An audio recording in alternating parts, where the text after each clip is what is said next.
પશ્ચિમ એશિયાની સ્થિતિ પર કાપડ મંત્રાલયની સતર્ક નજર, નિકાસકારોને ઝેદાહ જેવા વૈકલ્પિક બંદરોનો ઉપયોગ કરવાની અપાઈ સલાહ. કેન્દ્રીય કાપડ મંત્રાલય પશ્ચિમ એશિયાની વર્તમાન અશાંતિ અને ભૌગોલિક પરિસ્થિતિ પર ઝીણવટભરી નજર રાખી રહ્યું છે, જેના પગલે નિકાસકારોના હિતોના રક્ષણ માટે વિવિધ હિસ્સેદારો સાથે ઉચ્ચ સ્તરીય પરામર્શ શરૂ કરવામાં આવ્યો છે. મંત્રાલયના વ્યાપાર સલાહકાર બિપિન મેનન દ્વારા આપવામાં આવેલી માહિતી મુજબ નિકાસ પ્રોત્સાહન પરિષદો, પ્રાદેશિક સંઘો અને વહાણવટા વિભાગ સાથે મળી માલસામાનની હેરફેર માટેના વૈકલ્પિક માર્ગોની શોધ કરવામાં આવી રહી છે. ખાસ કરી લાલ સમુદ્રમાં સર્જાયેલા અવરોધોને ધ્યાનમાં રાખી નિકાસકારોને ઝેદાહ જેવા વૈકલ્પિક બંદરોનો ઉપયોગ કરવા સૂચના આપવામાં આવી છે, જેથી આંતરરાષ્ટ્રીય વ્યાપારમાં વિલંબ ટાળી શકાય. આ કટોકટીના સમયે કાપડ ઉદ્યોગને આર્થિક રીતે સક્ષમ રાખવા માટે સરકારે નીતિગત સ્તરે અનેક મહત્વનો ફેરફાર કર્યો છે. કાપડના ઉત્પાદન માટે જરૂરી કાચા માલ અને વિવિધ સાધનો પરની આયાત જકાતમાં ઘટાડો કરવામાં આવ્યો છે, જ્યારે અન્ય કેટલાક ઘટકો પરના ડમ્પિંગ વિરોધી શુલ્કની સમીક્ષા હાથ ધરવામાં આવી છે. આ ઉપરાંત મંત્રાલય દ્વારા ઈંધણ અને કુદરતી વાયુના પુરવઠાનું સતત નિરીક્ષણ કરવામાં આવી રહ્યું છે, જે હાલમાં સરેરાશ વપરાશના 80% જેટલું સ્થિર છે. સૂક્ષ્મ, લઘુ અને મધ્યમ ઉદ્યોગોને પ્રવાહી બળતણને બદલે પાઇપલાઇન દ્વારા મળતા કુદરતી વાયુ તરફ વળવા માટે પ્રોત્સાહિત કરવામાં આવી રહ્યા છે. કાપડ મંત્રાલય, વાણિજ્ય વિભાગ અને વિદેશ વ્યાપાર મહાનિદેશાલય સાથે મળી નિકાસ સહાય યોજનાઓ અને વ્યાપાર સુવિધાના પગલાં પર સક્રિયપણે કાર્ય કરી રહ્યું છે. નિકાસકારોને પડતી મુશ્કેલીઓ નિવારવા માટે શુલ્ક માફીના દરો અને અન્ય નાણાકીય રાહતોની પણ વિચારણા કરવામાં આવી રહી છે. પશ્ચિમ એશિયાની સ્થિતિને કારણે ઊભા થયેલા લોજિસ્ટિક્સ એટલે કે વ્યવસ્થાપન અને પરિવહનના પડકારો સામે લડવા માટે મંત્રાલય આકસ્મિક યોજનાઓ તૈયાર રાખી છે. આ વ્યાપક રણનીતિ દ્વારા ભારતીય કાપડ ઉદ્યોગની વૈશ્વિક સ્પર્ધાત્મકતા જાળવી રાખવા અને નિકાસ લક્ષ્યાંકોને હાંસલ કરવા માટે સરકાર સંપૂર્ણપણે કટિબદ્ધ છે. On behalf of the Textiles Ministry, we have been monitoring these developments regularly in West Asia. And on account of this, we have conducted a lot of stakeholder consultations, both on the textile side as well as handicraft. And in response to that, we have a monitoring cell also, which is monitoring these developments and also talking to a lot of stakeholders. Primarily, we are talking to the export promotion councils, the regional cluster associations, a lot of domestic associations. We're also in touch with DG shipping authorities, the Ministry of Petroleum and Natural Gas, including GAIL. And we've also carried out a lot of outreach programs on these resilience and logistics intervention for export facilitation of the Department of Commerce. The EPCs have carried out the independent consultations. For example, the Carpet Export Promotion Council on 6th of April and the Export Promotion Council for Handicraft on the 20th of April, where they discussed a lot of issues with their stakeholders, including shipping disruptions, alternative routing, logistics planning, and cost optimization.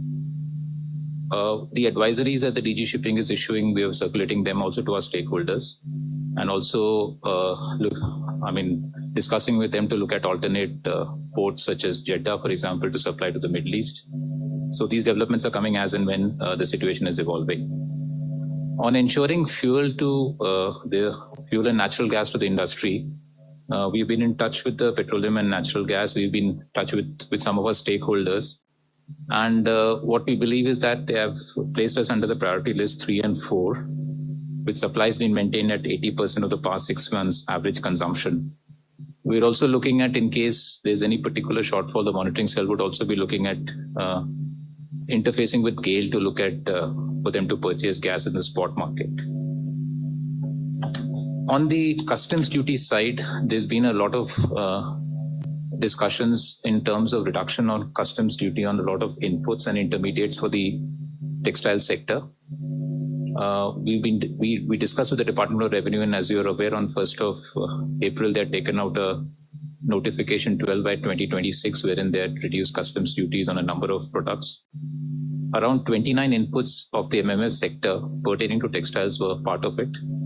Some products like monoethylene glycol and PTA. Apart from that, we're also further taken up some other inputs that are not part of this notification, which includes caprolactam and nylon chips. We've also been pressing for the rayon elimination of duty on rayon grade wood pulp, which is an input for the viscose segment, and also inputs for the glassware manufacture, where I think there are a lot of inorganic chemicals which are inputs for that. We've also slightly related issues about the anti-dumping duty on certain inputs. So we have looked at the removal and deferment of anti-dumping duties on some inputs such as elastomeric, filament yarn, and viscose rayon filament. Many of our offices, for example, the Office of the Textiles Commissioner in Mumbai has been in touch with a number of state governments and the cluster associations, and they have really disseminated some of the best practices some of the districts have been undertaking in terms of dealing with this issue. Some of these are the district level committees which have been formed under the chairmanship of the district collectors for reviewing their LPG distribution. MSME units being encouraged to shift to piped natural gas. Opening of community kitchens for blue collar workers in some states. And use of alternate fuel like torrefied biomass from cotton stalk instead of coal. We've also written to the office, the Department of Commerce on the export remission schemes. There were some suggestions on the ROTTAP and the ROSTIL thing. So we've just taken it up with the office of the DGFT. Some of the suggestions include the increase of rates, the restoration of rates in a period where the ROTTAP rates were cut down to 50%.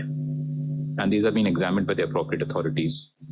On the foreign trade policy, the other aspects of the foreign trade policy, we have been looked at interest subvention, some inputs on the EPCG scheme, some inputs on the advance authorization. All these are measures to facilitate exporters during the West Asia crisis.